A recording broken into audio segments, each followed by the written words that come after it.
Assalamualaikum warahmatullahi wabarakatuh. Halo guys, perkenalkan nama saya Melisa Jayanti dengan NIM C1B020046, kelas manajemen R001 dengan dosen pembimbing Bapak Bambang Purnomo SEMM. Baiklah, di sini saya akan menjelaskan mengenai contoh perusahaan yang menerapkan PPM atau manajemen mutu terpadu. Contohnya di sini saya ambil yaitu PT Sumber Alparia Trijaya Tbk. Baiklah, selanjutnya. Nah, di sini ada logo dari Alfamart yaitu belanja puas, harga pas. Lalu selanjutnya saya akan menjelaskan mengenai profil dari PT Sumber Alparia Trijaya Tbk atau biasa juga disebut dengan Alfamart, yaitu bergerak dalam bidang distribusi eceran produk konsumen dengan mengoperasikan jaringan minimarket dengan nama Alfamart. Jaringan minimarket terdiri dari minimarket dengan kepemilikan langsung dan berdasarkan perjanjian waralaba. Perusahaan ini didirikan pada tahun 1989 oleh Joko Susanto dengan bisnis di bidang perdagangan dan distribusi berbagai macam produk. 10 tahun kemudian, perusahaan ini beralih ke bisnis pengoperasian minimarket. Nah, PT Sumber Alparia Trijaya Tbk berbisnis dengan nama Alfamart ini yaitu sebuah perusahaan perdagangan retail yang berkantor pusat di Tangerang. Untuk mendukung kegiatan bisnisnya, hingga akhir tahun 2020, perusahaan ini memiliki 32 pusat distribusi dan 15.400 minimarket yang tersebar di seluruh Indonesia. Saya akan menjelaskan mengenai sejarah dari Alfamart ini. Nah, pada tahun 2002, perusahaan ini mengakui sisi 141 gerai Alfa Minimart dan mengubah nama gerai-gerai tersebut menjadi Alfamart pada tahun 2009. Nah, perusahaan ini resmi melantai di Bursa Efek Indonesia pada tahun 2012. Perusahaan ini mendirikan Sumber Indah Lestari agar dapat berbisnis di bidang kesehatan dan kecantikan pada tahun 2013. Lalu perusahaan ini mulai mengakuisisi saham MIDI Utama Indonesia serta mendirikan Alfamart Retail Asia pada tahun 2014. Bersama SM Investments Corporation, Alfamart Retail Asia mendirikan sebuah perusahaan patungan bernama Alfamart Trading Philippines agar dapat mengembangkan merek Alfamart di Filipina. Perusahaan ini kemudian juga mengakuisisi mayoritas saham MIDI Utama Indonesia.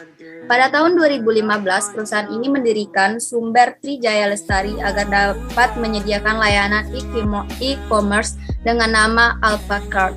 Pada tahun 2016, perusahaan ini meluncurkan Alfamin, gerai virtual pertama di Indonesia dengan teknologi augmented reality. Pada tahun 2017, perusahaan ini mendirikan Sumber Wahana Sejahtera agar dapat menyediakan layanan pengiriman paket. Pada tahun 2019, perusahaan ini meluncurkan aplikasi AlfaGift untuk memudahkan pengguna dalam mengetahui promosi yang sedang diadakan. Nah, perusahaan ini kemudian juga mengakuisisi 75% saham Global Loyalty Indonesia. Pada tanggal 11 November 2020, Alfamart Trading Philippines meresmikan gerai minimarketnya yang ke-1000, yakni di Tagung. Nah, selanjutnya, di sini saya akan menjelaskan visi, misi, dan budaya PT Sumber Alparia Trijaya, di mana visinya yaitu menjadi jaringan distribusi retail terkemuka yang dimiliki oleh masyarakat luas, berorientasi kepada pemberdayaan pengusaha kecil, pemenuhan kebutuhan dan harapan konsumen, serta mampu bersaing secara global. Di mana misinya yaitu, yang pertama yaitu memberikan kepuasan kepada pelanggan atau konsumen dengan berfokus pada produk dan pelayanan yang berkualitas unggul. Lalu yang kedua yaitu selalu menjadi yang terbaik dalam segala hal yang dilakukan dan selalu menegakkan tingkah laku atau etika bisnis yang tinggi. Yang ketiga yaitu ikut berpartisipasi dalam membangun negara dengan menumbuh kembangkan jiwa wira swasta dan kemitraan usaha. Yang keempat yaitu membangun organisasi global yang terpercaya, sehat dan terus bertumbuh dan bermanfaat bagi pelanggan, pemasok, karyawan, pemegang saham, dan masyarakat pada umumnya.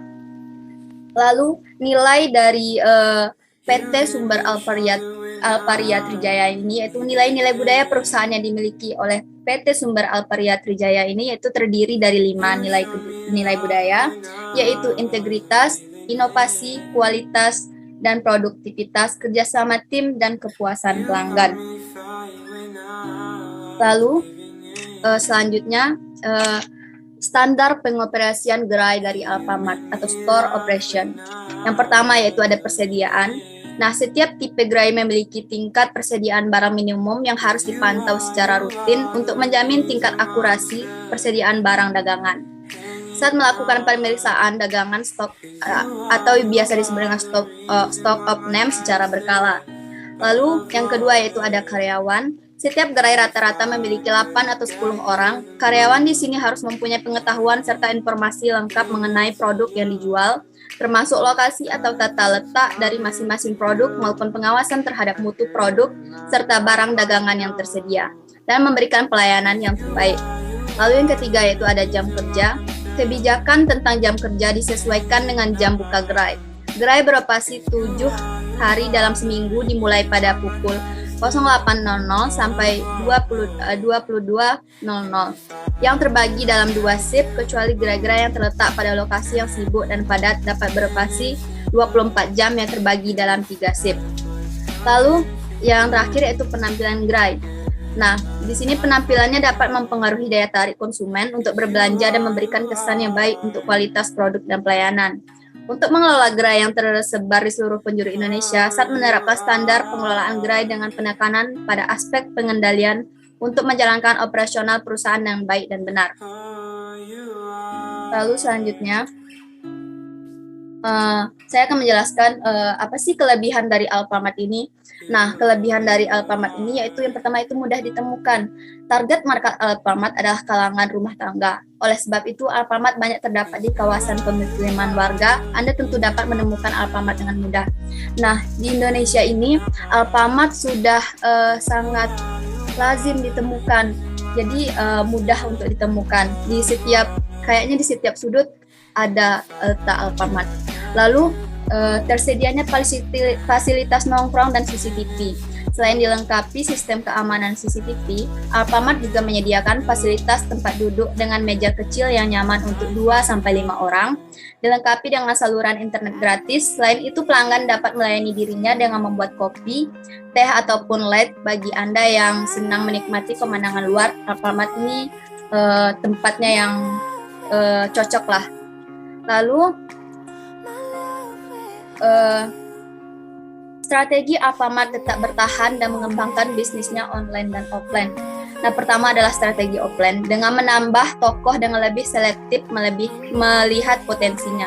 Jadi, seperti yang saya bilang sebelumnya, kalau Alfamart mempunyai banyak sekali toko, mempunyai banyak sekali cabang.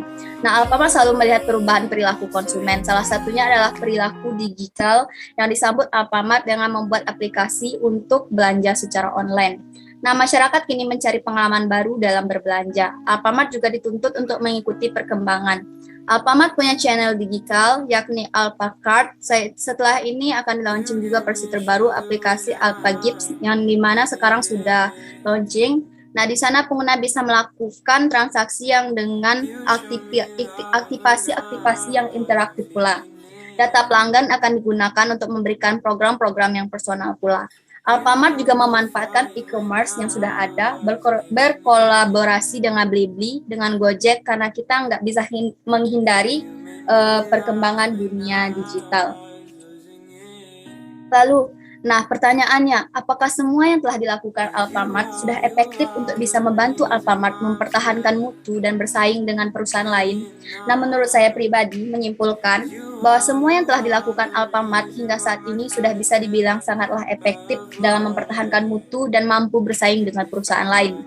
Hal ini bisa saya katakan sedemikian rupa karena seperti yang telah saya sampaikan tadi, bahwa Alfamart saat ini telah berhasil menjadi salah satu industri retail terbesar di Indonesia, yang juga memfokuskan pengembangan pemasaran melalui industri pemasaran digital. Perseroan ini memiliki jaringan offline store mencapai lebih dari 13.168 unit dan menguatkan loyalitas pelanggan lewat ekosistem digital.